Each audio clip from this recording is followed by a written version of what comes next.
Hello, everyone. My name is Keith Patterson. I'm the director of the Teaching with Primary Sources Western Region. And welcome to TLD 2022, Creating an Oasis for Learning. We're here today. We're going to be talking about what's new at the Library of Congress.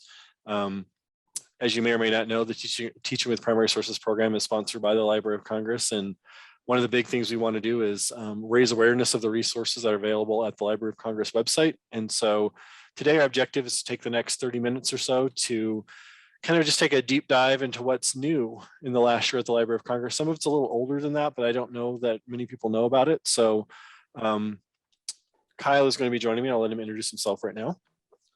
My name is Kile Clabaugh. I'm the senior project manager for TPS Western Region. And I also teach in the journalism department at MSU Denver. And for good or bad, Kyle and I get a lot of experience through our work with the Library of Congress to learn about what's new, what's exciting, what's changing. And so we thought it'd be appropriate for us to spend a little bit of time to kind of show you around of what's new and what's changing. So I think probably the first thing we want to talk about right now, just so you can orient yourself if you're following me along at home, we're at the Library of Congress website, loc.gov. And there have been some changes with the teachers page, or what they call the teachers page, or the educators page at the Library of Congress. And if you've ever been to a workshop or done anything with the Teaching with Primary Sources program before, this will probably be familiar to you. So you can go ahead and click into that. So basically what this page is it's just the home of the educational outreach materials that the Library of Congress have. And this is materials that are related to programs they offer. And then the big one there that's mentioned here is the Teaching with Primary Sources program. And then also just a bunch of resources for educators and teachers. Something I did want to mention that was really big as far as the work we do with teaching with primary sources in the past year is that pretty traditionally the TPS program has been charged to work with formal K-12 education. In other words, working with teachers who teach kindergarten through 12th grade, or people who are also prepping to be teachers at a university or a college. And in the last year, because of the expanded mission of the Library of Congress, they've called and asked the Teaching with Primary Sources program itself to now reach a much wider audience and try to help with their overall mission of trying to reach every American with resources from the Library of Congress. And so as part of that, now the Teaching with Primary Sources program has pretty much expanded its mission to reach anyone who has an educational mission. So whether that be you're doing adult education, you're working directly with student groups, you're working with literacy groups, or you're working at a museum and you're a museum educator, or any other instance where you might be working with an educational mission, the Teaching of Primary Sources program is now opened up to that. And so one, just in general, we're here as a resource to anybody who has an interest in using the resources of the Library of Congress for education. And also, as you may know, there are grants from our regional program up to $25,000 to help with that. And if you're interested in that information, you can visit our website at msudenver.edu/TPS, or go to this page and click on where it says Teaching with Primary Sources. And again, that's just loc.gov/teachers will get you there. And also, if you just want to learn more about all the stuff that the hundreds of partners around the country who are part of the Teaching with Primary Sources program do. So that's kind of a long way to say that we're working with more people now, and there's still money available to do that. So if you're interested, get a hold of us, and we're happy to talk about you. The other thing I want to talk a little bit about on the teachers page that's been changing over the last several years is the classroom materials that they have available here. And they've completely restructured this whole thing. The categories are somewhat similar, so they still have the primary source sets, but those are available in many popular topics. And what those are just curated sets of primary sources that are around a particular topic. And so if you're teaching and want to learn about any of these topics, they have it all set up with classroom ready to use resources that have been curated by the staff at the Library of Congress. And then as well as that, they offer a teaching guide and then any tools that you might need, like a primary source analysis tool to do that. So we're just scrolling through an example of this. And so you can see they've got them pretty well picked out curricularly for people who are teaching the topic that you're looking at here. And then again, they'll offer some teacher resources. to kind of make it easy for you, so you have all that context before you dive in with your students. So that's those, and we can hop back to the classroom materials. We'll get there in just a second. The breadcrumb is a little funky. The lesson plans, those are basically the same as before. So there's lesson plans available there. Not a lot's changed, but again, you can search through these for lesson plans ideas or other resources that you might be able to use in your classroom. And then the other area that I really want to touch on is they've been spending a lot of time revamping the presentations that are available. So there's a bunch of these that are broken into topics, but the one I wanted to highlight here that's pretty new that they just redid is that last one, the US History Primary Source Timeline. And so way back in the day, if you remember when they had the American Memory Project, they had a timeline, and what they've gone through and done is revamp that, updated it, and reinvigorated it, put some new resources in. So now they have US History Primary Source Timeline right here, and as you can see, they have them broken up into time periods. So they've done a really nice job of making this super easy to search. And then so if you're teaching US history, you can kind of do a quick overview of some of the highlights of the resource at the Library of Congress that are specifically focused for teaching. So I just pick one there, Kyle. And so you can see then it breaks it down here. And then the nice thing about this is they have all the sources pulled out, but then you can also do those searches on the side to filter down to specific what you might be looking at. So they have the topics broken down. They have all the other resources associated with the time period that are on the teacher's page are ready to roll for you there. And so makes it really super simple to kind of like get a quick primary source rundown of US history in the resource at the Library of Congress. And I think they're continuing to add more and more resources as time goes on. So check back frequently. It's like a one-stop shop for you people who are interested in history or teaching history to look at those resources.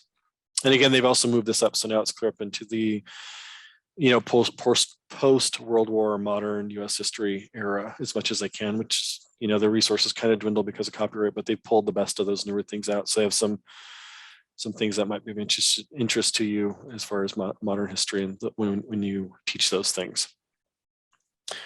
The other thing I just want to touch on real quick as we filter back is the professional development tab up at the top here. Sometimes people don't think about that, but if you wanted a real quick primer on how to teach with primary sources, the staff at the Library of Congress has spent a lot of time freshening up these materials. And through the pandemic, they spent a lot of time also doing online office hours and webinars. And obviously they also offer all sorts of other PD. But I would like to mention that that's something that's really useful here is that they have recorded all those webinars and sessions. And so you can go back through and watch recordings of those. So you can get all sorts of great juicy tidbits, recordings of these things about all sorts of topics that as people who are interested in teaching with primary sources might have some interest in. And basically you can get a full course of material here directly from the staff at the Library of Congress. If you can't join us at one of our TPS workshops or one of our partners TPS workshops, they have a lot of this already laid out and ready to roll from you directly from like I said, the staff and the experts at the Library of Congress. That's pretty much what I'm going to do for the teachers page. Obviously, there's a ton more information there, but that's sort of the new and latest, greatest things on the teachers page. That's what we wanted to focus on in this particular video. So I'm going to hop over to Kyle, and he's going to show you another great research tool or research tools. Sure, I'm going to just highlight the guides at the LLC. So the website is guides.lsc.gov. And I find that's the easiest way to go to it. I think, Keith, it's on the researchers page in the LLC now, where you actually find this link. Yeah, it's a little hard to find off the researchers page, but it's pretty easy to remember at guides.loc.gov. Or I think if you just search either Google probably for that, or just search guides in the LOC, or just go into the general library search and search for guide or research guides, you should be able to find it pretty easily. Yeah, so these guides are just phenomenal, and they're extremely extensive and inclusive of just about every topic you can think of. You can break them up here by subject and research center.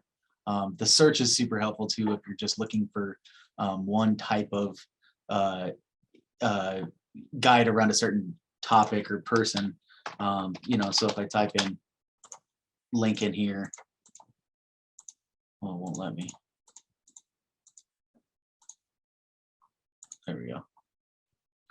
So if I type in Lincoln here, it'll give me a bunch of different guides and primary and secondary sources for Lincoln based on these that come out of these research guides. So that's super helpful to search. And you can also narrow it down by A to Z.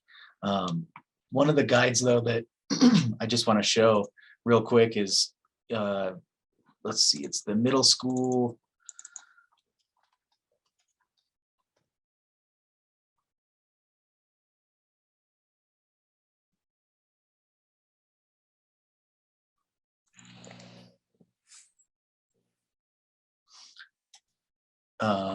Let's see.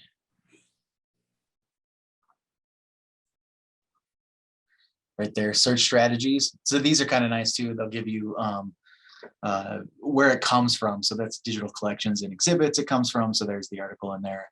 Citations and formatting. So that might not be too relevant, but those all come from that using the Library of Congress Online, a guide for middle and high school students. This one is super helpful, even for folks older than high school.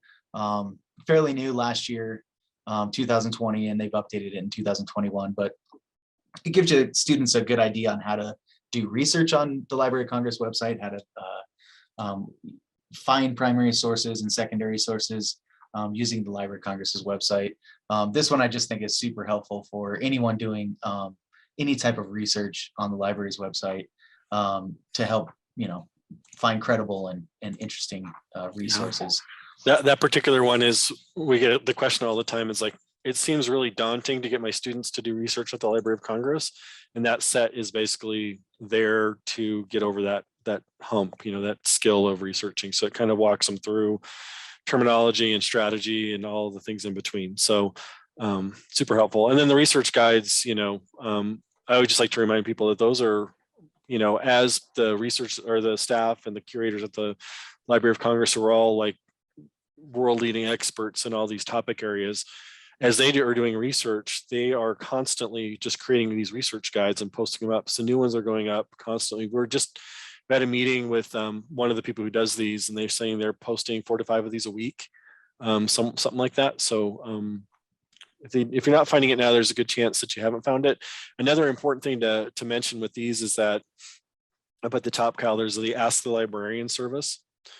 And you can access that all over the place, but we always like to remind people that if you're having any trouble with the Library of Congress, obviously we're here to help, but you can always just click on that button, and right there you can reach out directly to the expert at the Library of Congress. And it may seem like, sure, they're going to get back to me, but trust me, they love hard research questions and helping people out. We know that because we've asked hard questions and research things to them, and typically they'll get back to you within a day or two. No more than a week, I think, is their goal for any of those. And then if it's something they haven't ever researched before, a lot of times they'll just turn that research they use for helping people into those research guides. So super helpful just to know about these sources. I'm glad that they finally have made a nice, easy, searchable single place to look at these. They've had research guides over the years, but they finally put it into one clearinghouse. And so if you're doing research at the library, this is now turned into my first spot to come, just because you basically are getting, you get to sit next to a curator from the Library of Congress about that subject and what they have. And not only is it helpful for the research at the library, they'll also, in those guides, they point you to external resources and their tips on how to research those topics. And so it's just like an amazing research resource, period, whether it be at the library or somewhere else. So just a great resource. Yeah, one of the things that they've been adding to these resource guides is these topics in Chronicling America. If any of you remember chroniclingamerica.loc.gov. So they're slowly integrating this all this information and primary sources onto the research guides. So these are super helpful here. If instead of having to go to chroniclingamerica.gov or .loc.gov, now you can search some of these anyway. Once they get all of them in there, you'll be able to search them a lot easier. But they put these into the updated keyword searchable research guides that make it a little more nice, a little more easy to search instead of going back to that Chronicling America. But this one is still live, so If you're doing any research or your students are doing any research on historical newspapers, definitely go here until they've been able to integrate everything off of this website Yeah, onto the new website. as Kyle mentioned, the library's been doing a lot of work of kind of cleaning up and centralizing all their things so that it's all more in one spot, which is a huge task because the Library of Congress is actually a conglomeration of many different things. And so a couple of different projects have ended up being kind of shifted into the newer interface at the library. So Chronicling America is one that they're currently shifting over. So if you've used Chronicling America in the past, it's going to become easier to find that stuff directly from the Library of Congress, which is going to be super helpful. So that way you don't have to be doing searches in a lot of different places. And while we're talking about that, also, if you remember, if you've heard of the World Digital Library Project, they're WDL.org. It was a partnership project between the Library of Congress and then other cultural institutions throughout the world, where they collected the best of the best basically in their collections and then provide them all on one website. That project ended. And so the website that used to be there, wdl.org, is no longer active. And so if you used it, you might be like, oh no, what happened? But you'll probably notice that when you go there, it actually will forward you over to this collection at the Library of Congress. So what's happened is rather than let that collected information go away, the Library of Congress grabbed it and put it into this World Digital Library collection. So that's something else that's new and part of these things that are changing and moving around. It's a little frustrating sometimes if you don't know that. So we always like to mention those sorts of things. The nice thing is those resources are all there and they're now moved into this thing. So now they'll come up when you do searches at the library, which makes it a little easier, again, to make it a unified, a one-stop shop kind of experience. Mm-hmm. I was trying to pull up one of these sources here from the World Digital Library because the quality on them is just insane. You can zoom in, to the nth degree. And they've added this little clipping tool here that you can zoom in and get this smaller image of whatever you zoomed into. If it'll load, I'll show you. But then again, as soon as you try to do something recorded live, you're going to end up running. There it goes. Here we go. So if I want to zoom in, and I'm doing something for, I don't know what class, or whatever, but if I want to just get this clip, just this portion, I can make a little box on however big I want. And then push this click image, and then you'll get an image of just that little clipped part. This is one of the features that was in Chronicling America before, and they've moved it over with the new Chronicling America collection over to the Library of Congress. But I think it looks like they're starting to integrate the clipping tool into more sources like maps and newspapers and other really high quality images that are that you can zoom in really well. Yeah. They've been adding this tool to all of those sources as well. So that's pretty cool to see. So one of the things I love about this clipping tool is so if you're working with students and you just want to give little snippets of things, and this is really handy with newspapers because you didn't necessarily want to grab the entire page of a newspaper, but you want to clip an article. But what's nice is that you saw is that it creates its own web page, so you can refer your students directly to just a little piece of something rather than the whole thing. So if you didn't want to reveal all the bibliographic information to your students, you can just send them directly to that website. Of course, they can click back over to the full thing, but it does allow you to have a permanent location for just your clip that you can to link and share with people, which is especially helpful with super detailed large things like maps. Say you want to just look at one little piece of the map, or you wanted to do like a zoom in type activity where you want, you give everybody a little piece and then they have to kind of use strategies to bring it back together. And so just makes it a lot easier. Before you'd have to do something like pull this into some sort of a photo manipulation program like a Photoshop, or a lot of people use like a PowerPoint or a Google Slides to do this. But now you can grab this directly and then you have that, I think it'll download a JPEG image of it for you. So you can use that however you like. Just do your typical save.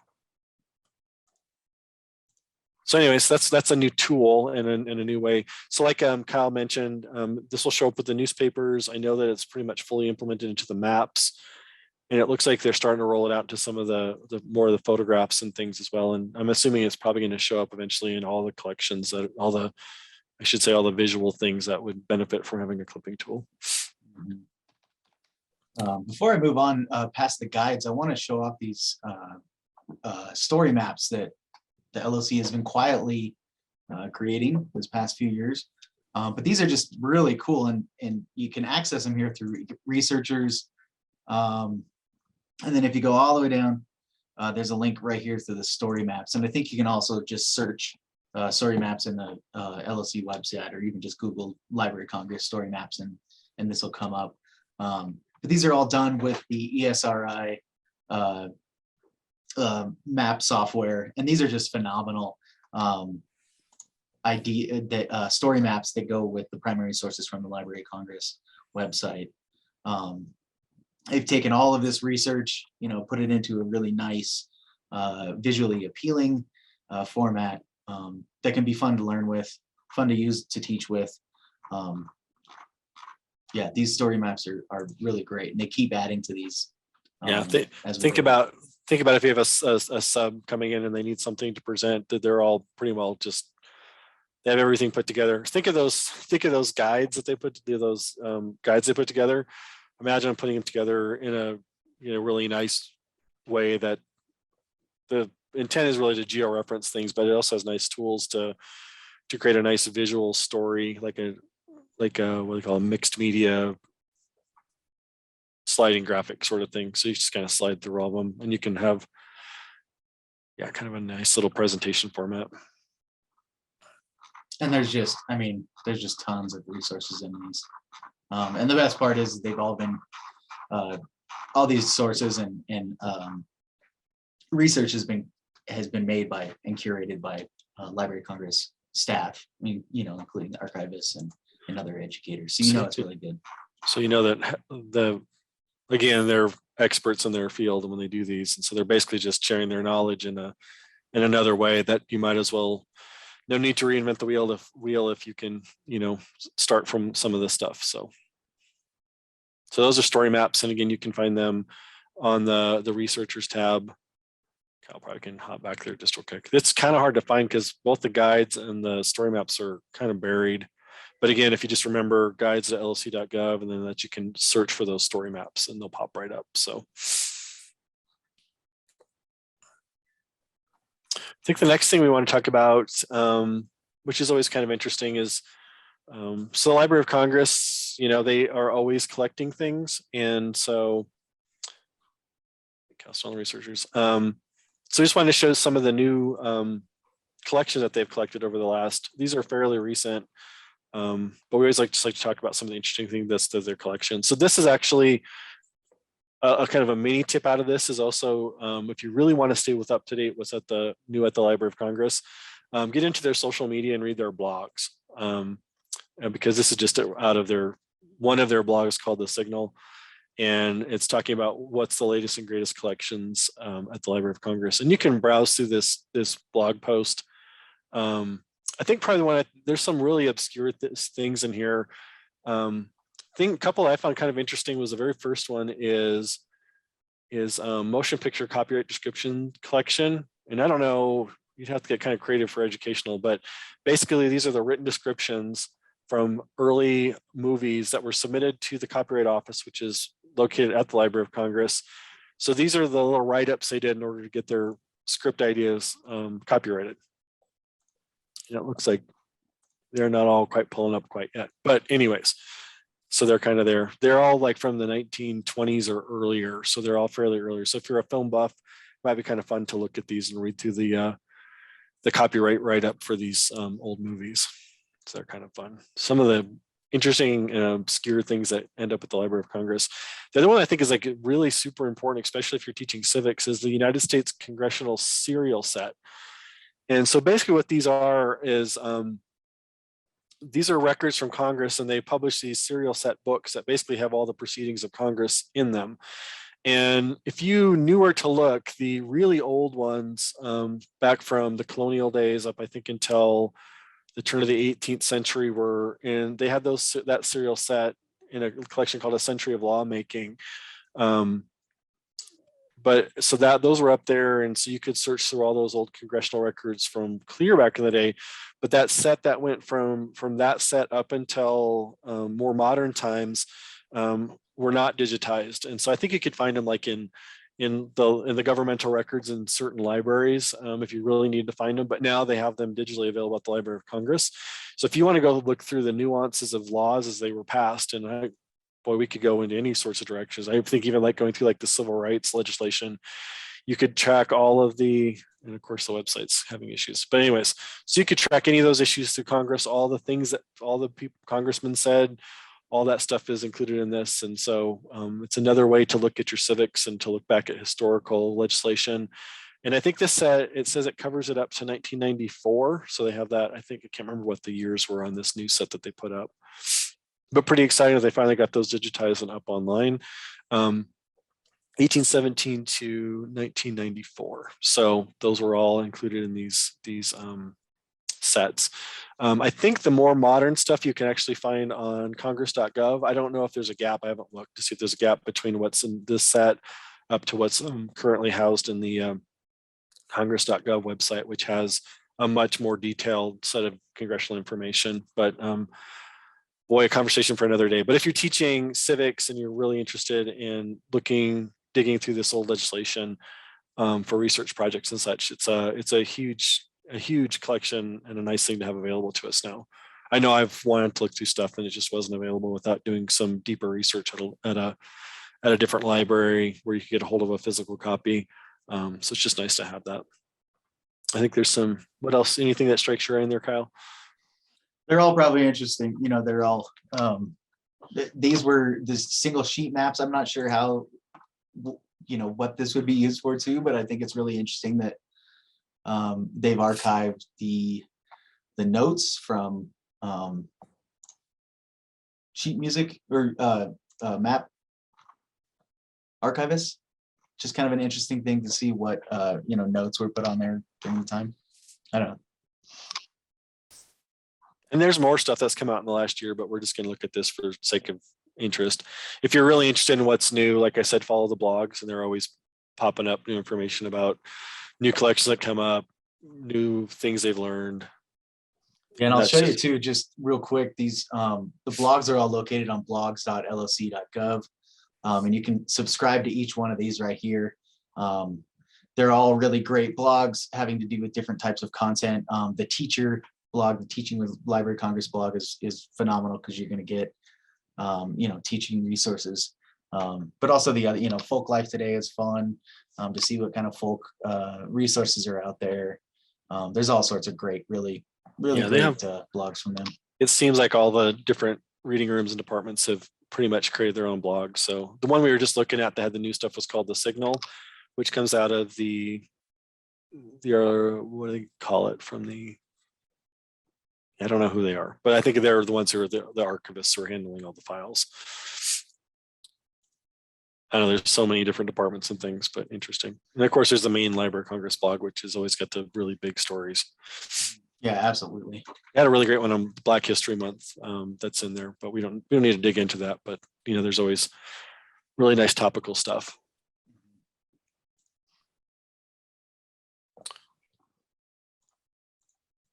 What else we covered? I know kind of an interesting thing, and Kyle, maybe you want to talk about it. One of the hidden areas is kind of like a bonus kind of hidden gem at the library is the labs project. Kyle, if you want to chat about that. Yeah, sure. So it's labs, labs.loc.gov. And you can probably just search labs at the Library of Congress and it'll come up. But these are like experiments that researchers have done, that educators have done, that coders have done, using the Library of Congress's information, metadata. So there's, you know, tons of stuff. You can click on this work link at the top here and go to experiments. And you can dive into some of the projects that they've created throughout the years. You know, and if you're into the tiny facets of the data and metadata, you can go to the LC for robots too and get your APIs and JSON and things like that.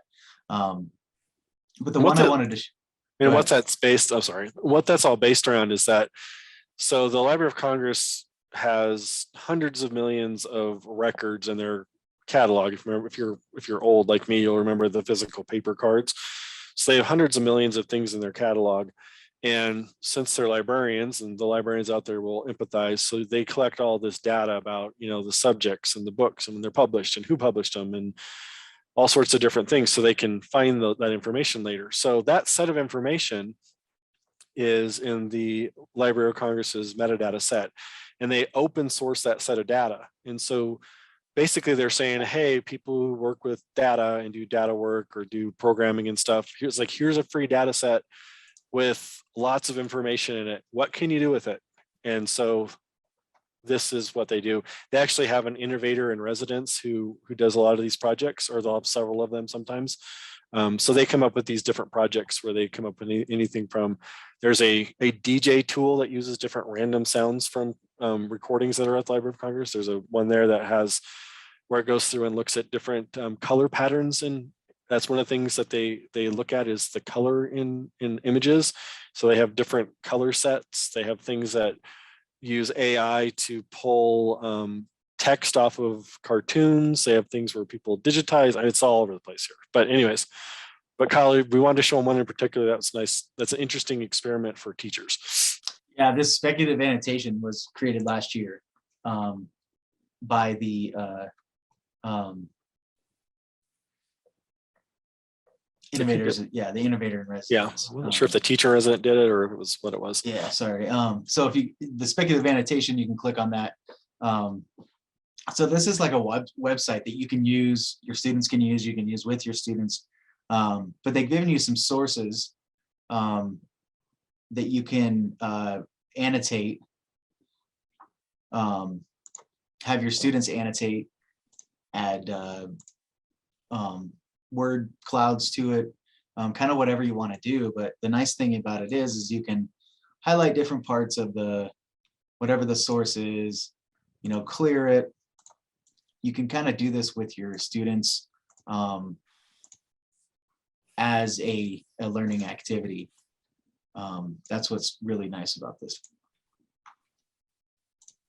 And as of right now, it's an experiment, so it's not available for all the resources on the Library of Congress site. But if these go well, sometimes they'll integrate them back into the website. So we're hoping this will be something that gets wider use. Yeah. So and just to show you too, the really nice thing about this. So here's all the items that they have that you can currently use with your class.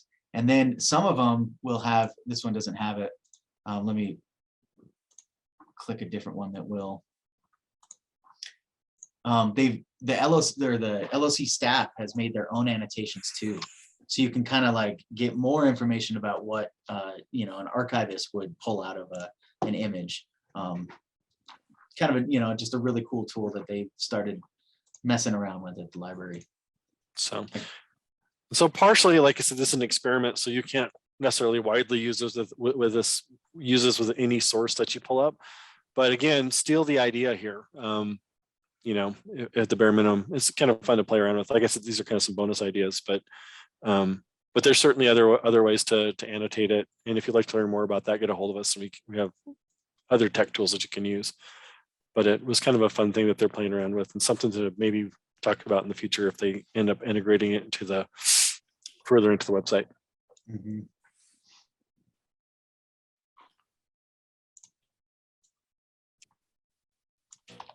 Let's see, what else did we have here?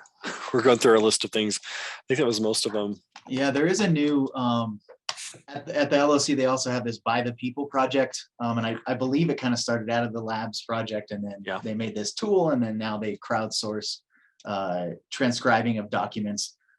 So for the month of February, they are doing a Brothers in Arms for Black History Month, where you and your students can go in and annotate text so that others can search for text within documents that don't have a transcription to it or something. So you're not only doing a fun learning activity, learning or reading through cursive or reading through old documents, but you're also contributing to the future of the library's website. Okay, and you're right. This did end up. This was a labs project that graduated to be a regular thing at the Library of Congress, and so they tested it out in the labs to make sure it worked, and now they are using it, and they've annotated a lot. I can't remember. I think they've got most of the early presidents' papers have all been annotated. A lot of stuff from the Civil War has been annotated. Lincoln's papers. I went through this. So if you want to have your work in the Library of Congress, this is like a quick and dirty way to do it. So basically, just get in there and join a project, and they'll assign you a page to get through, and then you do that, and then there's a process where a couple other people look at it, and then the people at the library check it, and then once that's all been through the process, it actually ends up. It's kind of hit and miss, but if you go in like into the manuscripts that have, like in say the Jefferson papers, you'll now see when you go to see your options to download things, you'll see like your regular standard images, and then you'll see that you can download a PDF transcript. I don't know if we could necessarily find any of those really easily, but that was always kind of a bugaboo with the Library of Congress, is that you had all these beautiful things from the founding fathers, and you can't read any of them. Unless like you're an archivist and have the eye to be able to read the old cursive. But now a lot of those have been transcribed, and so you can do that. And that was all made possible by this Crowds project, by this by the people coming and annotating things. Yeah, so here's one of the resources that they did. It's not loading in the other page for whatever reason, but when you click on this download, you can go down to the text, and it'll just give you the transcript of it. And the other bonus about that is it makes those, then they're part of the metadata and searchable. So then it's going to make it a lot better when you're doing searches to find specific things. So when letters mention particular people, those transcripts will then be able to hit and bring that up. So it just makes the collections even more powerful and easier to find things. As we wrap up here, I want to remind everybody, especially the librarians right now, they have a teachers in residence program. The librarian residence program just opened up applications January 31st, so they're accepting until the March 3rd. So if you want to go, be a librarian in residence and work with library collections, historical documents, is a place to apply here. And I believe the teacher in residence program opens up later on, but there's also a summer teacher institutes that you might be interested in. You can find this under the Teachers Professional Development. But they do the Summer Teacher Institutes every year at the Library of Congress. So that's also something to check out. As long as they can, because with the pandemic, they've not been able to do it the last 2 years. And I think it's up in the air whether they're going to do it this year or do something virtual. I'm not quite sure where that with that. So again, follow those blogs, especially the teachers blog. Those will all show up on there if you're really interested in that. Or again, get a hold of us, because we'll usually see it, and we'll put it out via our channels as well, through our newsletters and things. I think that's all we had. That was probably more than enough new stuff for you to dig through, and hopefully enjoyed it. If you have any questions, again, you can reach out to us. Our contact information is in the either in the video description or in the conference information. Otherwise, have a great day, and we'll see you at the next event.